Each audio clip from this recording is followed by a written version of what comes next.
Hey, Earth Angels. Brother Gil here. Welcome to a new episode of I Am Creation Storytelling with Brother Gil. I have two requests for you. If you like what we are doing here with I Am Creation Storytelling with Brother Gil, hit the thumbs up and subscribe to the station. Number two, my Cash App is capital P-R-I-T, the number 2, and then lowercase m-e. So it reads, money print to me, the capital P, lowercase R-I-T, the number 2, and then lowercase m-e. If you are really enjoying what we're doing, we're trying to build something here. I accept love offerings. Anything you are moved to contribute, thank you in advance. So welcome to another episode of I Am Creation Storytelling. It's becoming sort of a reader's theater thing now. The episode that we're getting ready to do is called Lost and Found. I was working, cleaning, and I discovered a box of my writing from New York City, my classes in New York City. So I have revamped this piece called Lost and Found. I hope you enjoy. Again, this is I Am Creation Storytelling with Brother Gil. Hit that thumbs up and subscribe, okay? All right, let's get this show on the road. All right, yeah. Lost and Found. We're losing him, coach. His stats are falling. Let's increase his workout time, coach. Get him to remember why he started playing. Something is going on. We need to find out what it is. I'm telling you, we might need a new game plan. I hear voices in my head, like an echo from a distant past, trapped inside a hollow tunnel. Feels like I'm in a strange dream. I hear fluorescent lights droning as I'm wheeled down an endless hallway, fading in and out of this wistful place in my mind. I can't comprehend what is happening or where I am. What is your name? Do you know where you are? Should I call someone? He asked as my eyes slowly open, unable to clearly see or focus on anyone or anything. I struggled to ask, how did I get here? EMS said a lady called and reported a guy lying on the sidewalk bleeding. God bless her, I murmured. You can call Tracy at 555-1902. I have to get out of here. I try to move, and something in my body screams, what the hell are you doing?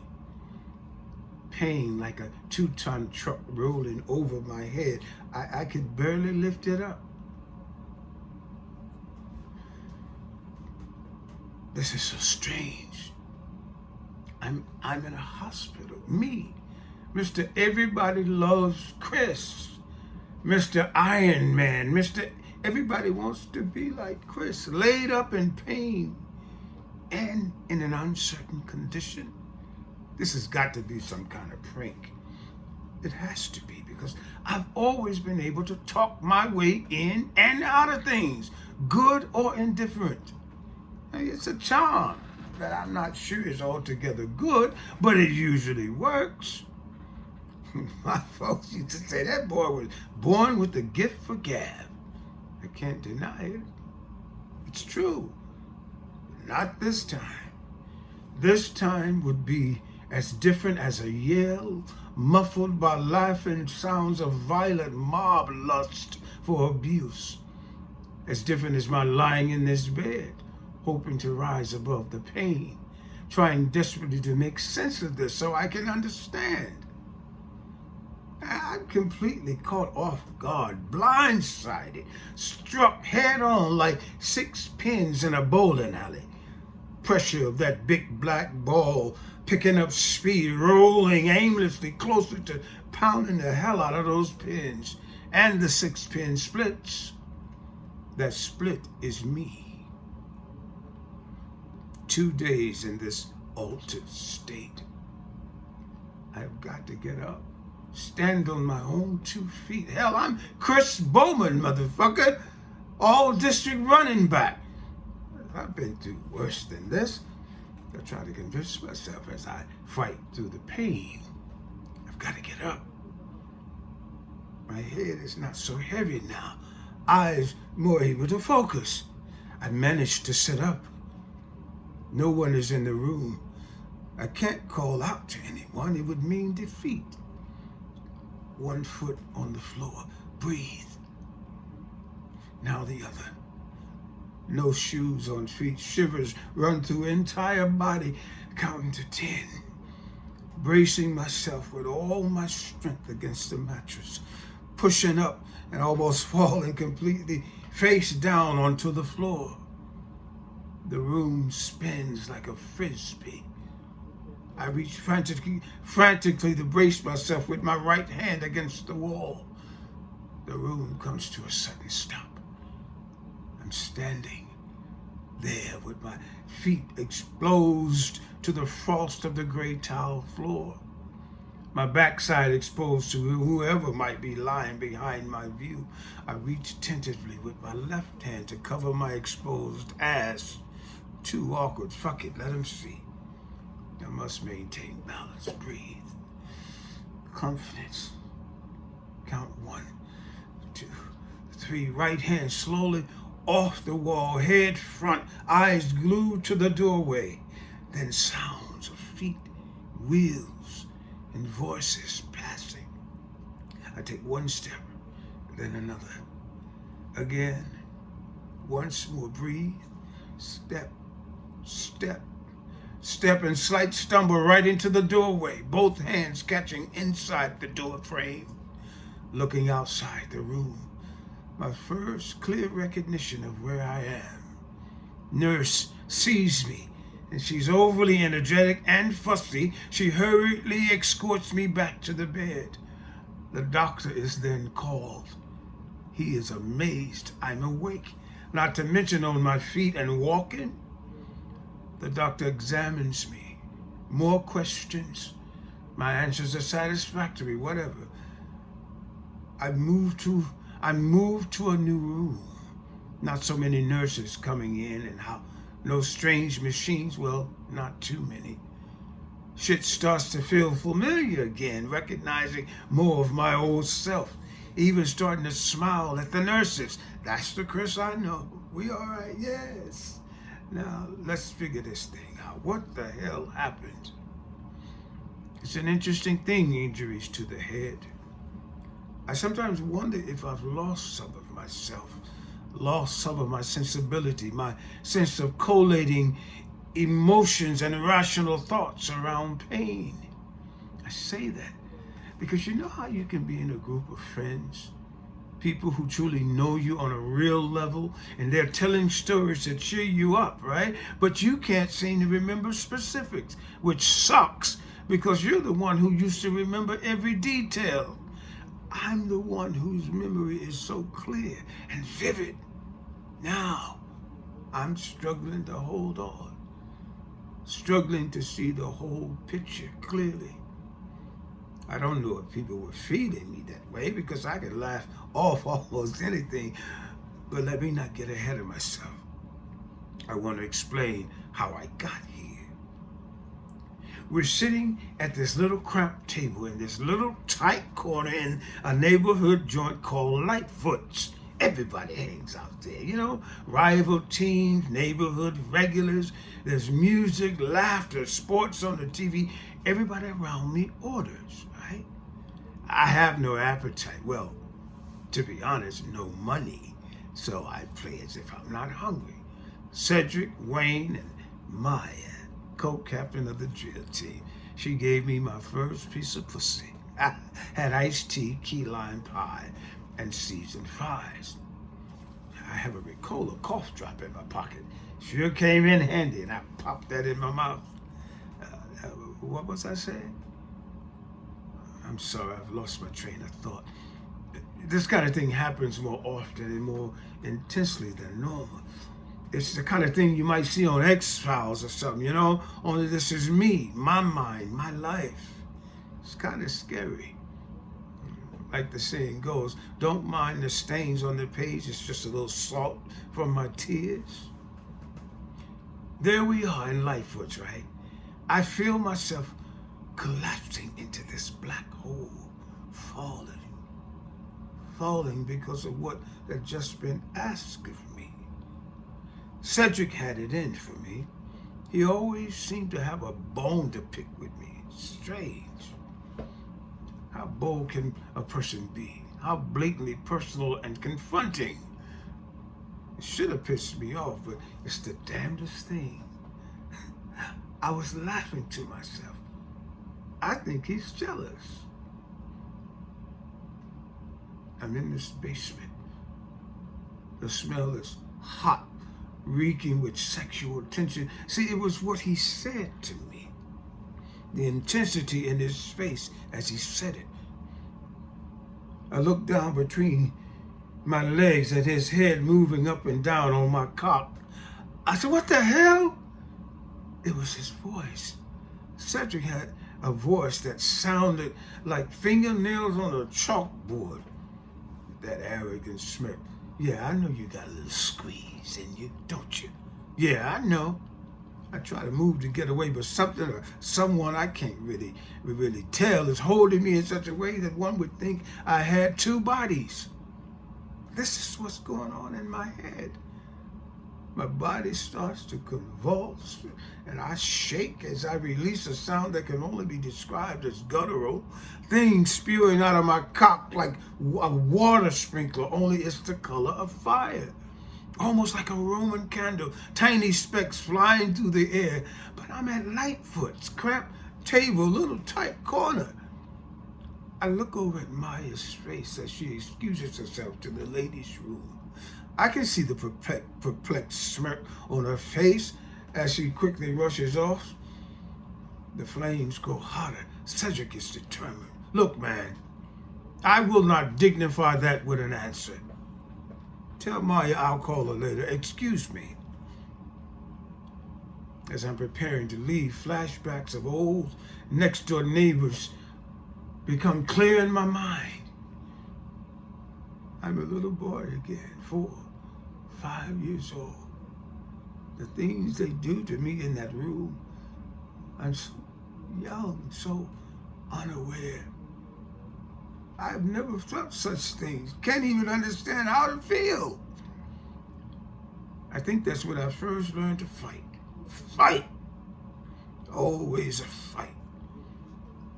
A fight to get back what was mine. I want to fight Cedric. Just punch him right in his face. I show him how much squeeze I got in me. Then Cedric screams, "No, you excuse me. This is not over, chump." I almost tripped the waiter in my rush to leave Lightfoot's. Pictures in my mind flashing like I'm searching quickly on the internet. My inner child is innocent. The man, not so much. I'm a child. Then I remember them saying, hey man, it's my turn. Hold his legs. I told my mama what happened. I thought she was going to commit a crime. She handled it. She had a long talk with the God. My pain grew smaller, but my anger continues to grow. I'm voted Athlete of the Year at Franklin High. All the girls sought me out. I ignore the other kind of seeking out, if you get my drift. I have a feeling Cedric has a hidden agenda. I wonder about him. In the locker room, I have short flashes in the back of my mind about old scars still scabbed over but a little raw underneath. Brothers looking at me in the shower, even the ones I know are homophobic, still enrage a part of me. I don't know how to deal with Cedric. the fullback who wants me to show myself. He and a few others on the team. I don't know how. I can't stand that sensation that I fight to let stir in my body. Fight to not let stir in my body. See, I'm scared. It is worse when I find myself looking back at the brothers the same sly way they are eyeing me. I've had to run out of the showers a few times to conceal, damn. I guess that's when they decided it was time to show me how much the fellas really appreciated my prowess. The girls still loved me, and I am playing that. Yo, man, you in with us this evening? Yo, you in for this evening with us? I don't know, man. You were out of line the other night. But that's why you should come. Let's make it right. I don't know. 9 o'clock. I bet. Peace. I rarely hang with the fellas. I gotta go this time. I think to myself, they'd really come after me if I don't go. Hell, it might be fun. For a minute, it's fun. I'm walking through the city streets, crossing through pastel-colored tree blossoms and manicured lawns on Valley Road.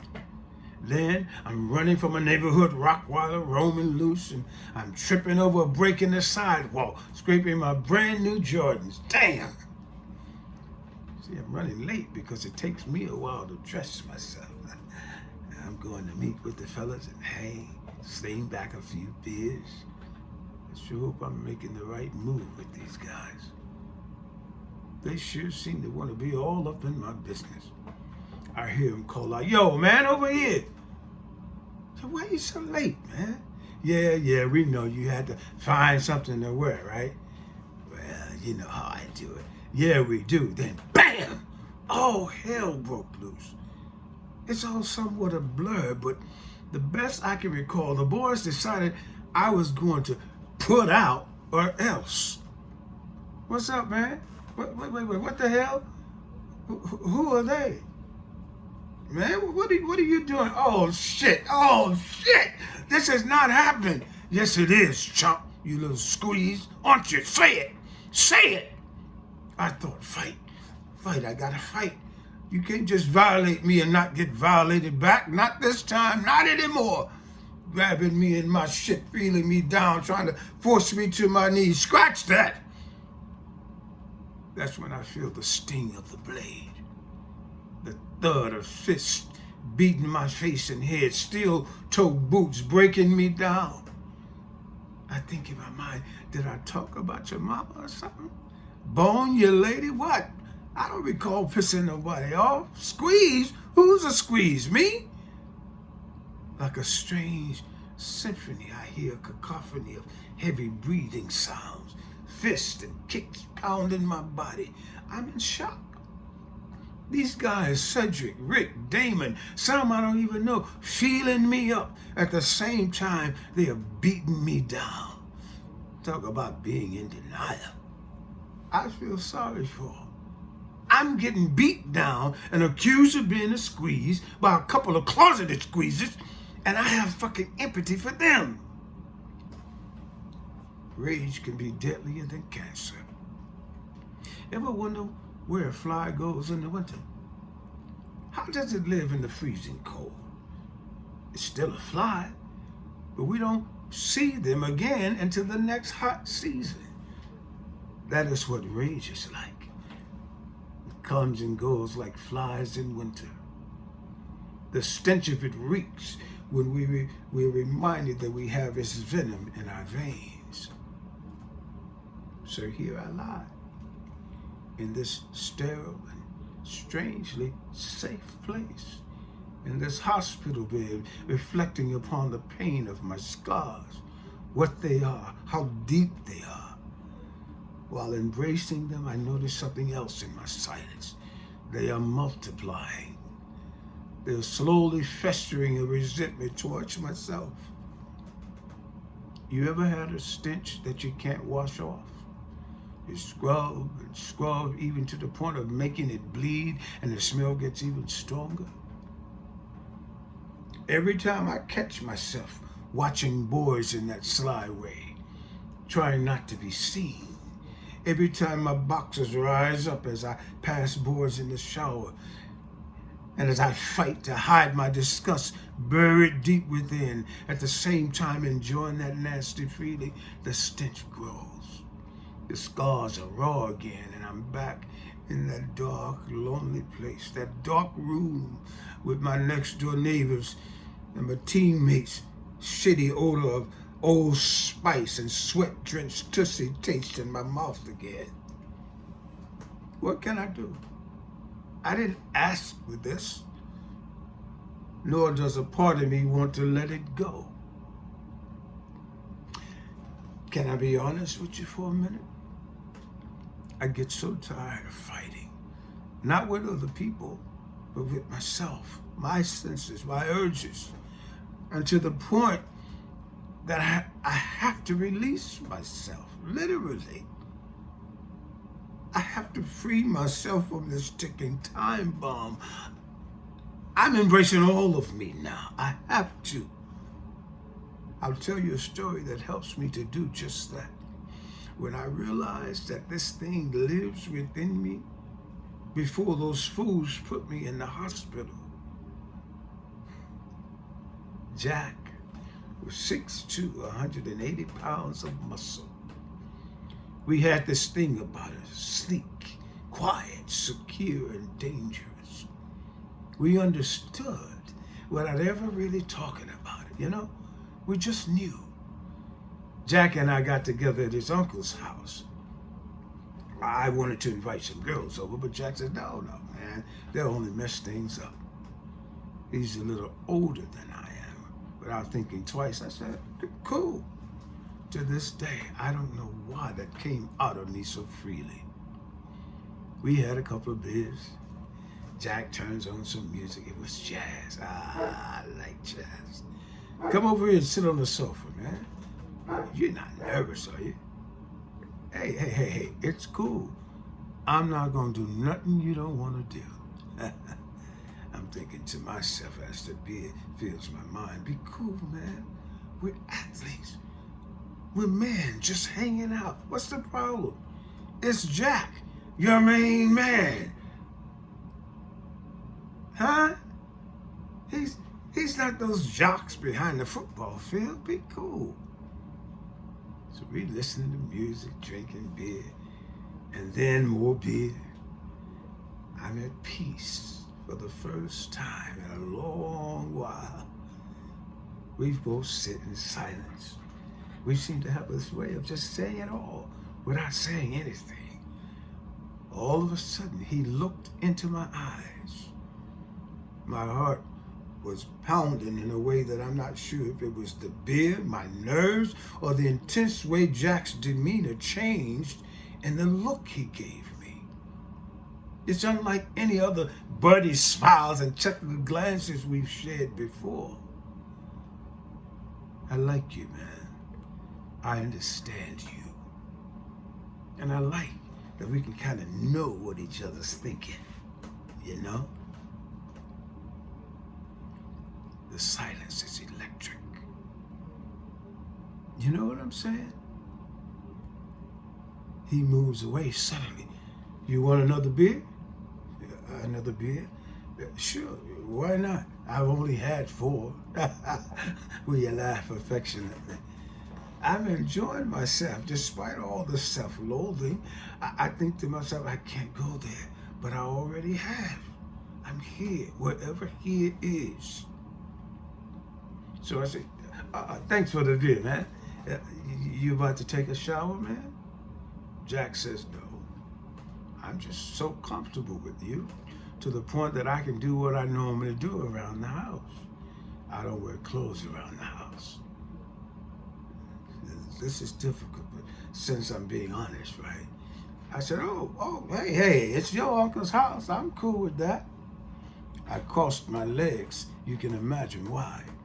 Here I am again in this internal fight with myself, trying not to let this nasty sensation set me on fire.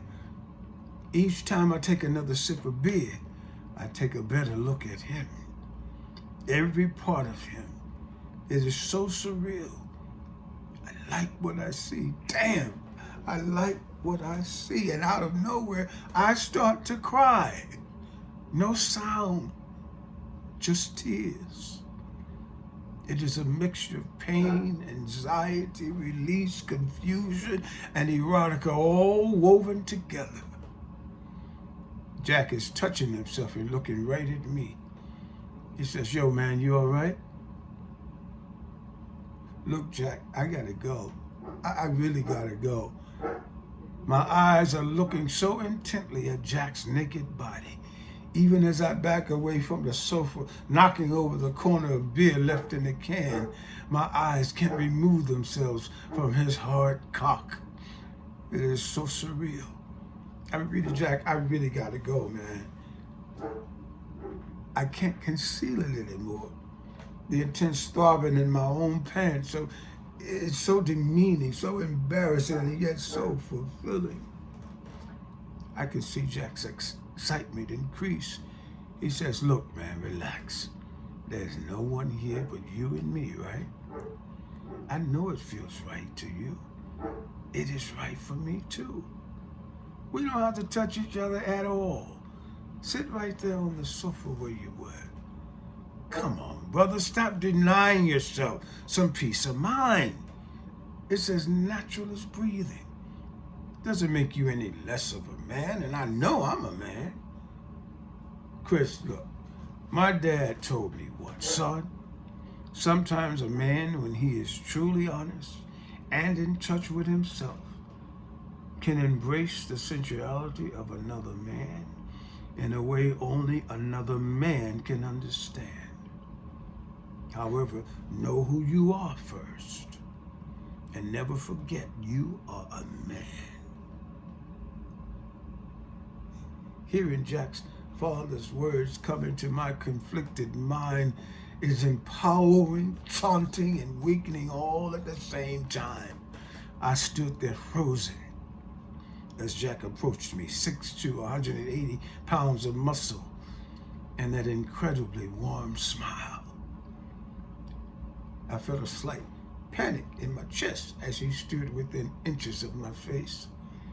His naked flesh was pushing against me. He reached around my left shoulder, unlocking the door, and whispered in my ear, when you're ready, brother, I'll be here. Jack stepped away from me and with the most loving and masculine smile extended his right hand to me. That moment is etched in my brain. I shook his firm hand and quietly walked out the door. I stood on the other side of the door, feeling a menagerie of thoughts and misgivings, but still, I had a sense of peace, sincere and profoundly satisfying peace. This experience with Jack would haunt me for many years to come. I find myself clinging to the memories of that day, his naked image, becoming one of my favorite jazz melodies. Boys with similar body types becomes an obsession in my silent night searches, walks through the park, under the docks, recreating the scenario again and again, trying to recreate it again and again. An element of my weakness and erotically dangerous behavior. What had I done? Mr. Benjamin? Dr. Benjamin, there's a gentleman here to see the patient. He wants to speak to the doctor. Hello, I'm Dr. Benjamin. Are you a relative? No, just a dear friend. How is he? I just got back in town and found out about Chris being here. Is he going to be all right? Please tell me he's all right. Take it easy. Take a deep breath. Try to calm yourself. Please, doctor, just tell me if he's going to be all right. He's in a rough spot at the moment. He's had a reaction to an IV solution, but we think we caught it in time. He's making remarkable progress. We've moved him out of ICU. He's likely to be out of danger soon. Soon? How soon? What does that mean? The nurse will take you to the front desk and get your information. We can contact you. Little did I know that person will be the only one to truly change my life. The seed of embracing truth, honesty, and love of myself was triggered that early evening at his uncle's house. When I finally gained the willpower to move from the other side of his door, finding my way back to my house, closing the door to another night of silence, but no longer the same emptiness of being alone. I could breathe, like feeling oxygen for the very first time.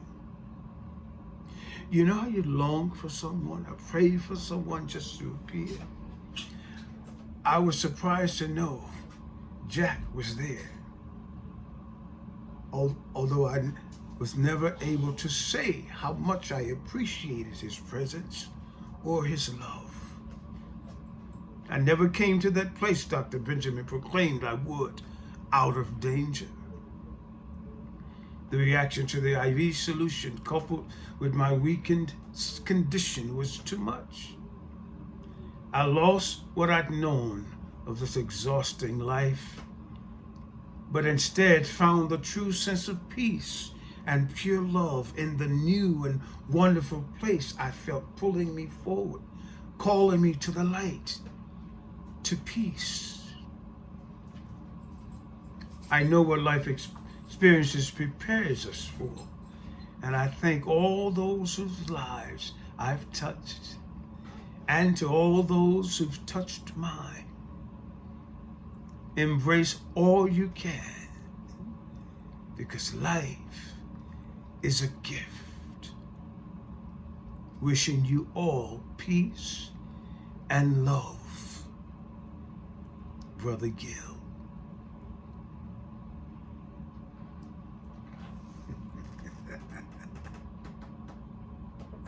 Thank you. This has been another episode of I Am Creation, Storytelling with Brother Gil. Again, if you've enjoyed this, or if you enjoy any aspect of it, hit the thumbs up and subscribe to the station. And if you are so inclined to help support what we're building here, $ money, PRIT, P-R-I-T, capital P-R-I-T, the number 2, and then the lowercase m-e, M-E, money, PRIT to me. Brother Gil loves you. God loves you too. Do something wonderful for yourselves today and for someone else. Peace and much love. Au revoir. Yes, yes, yes, yes.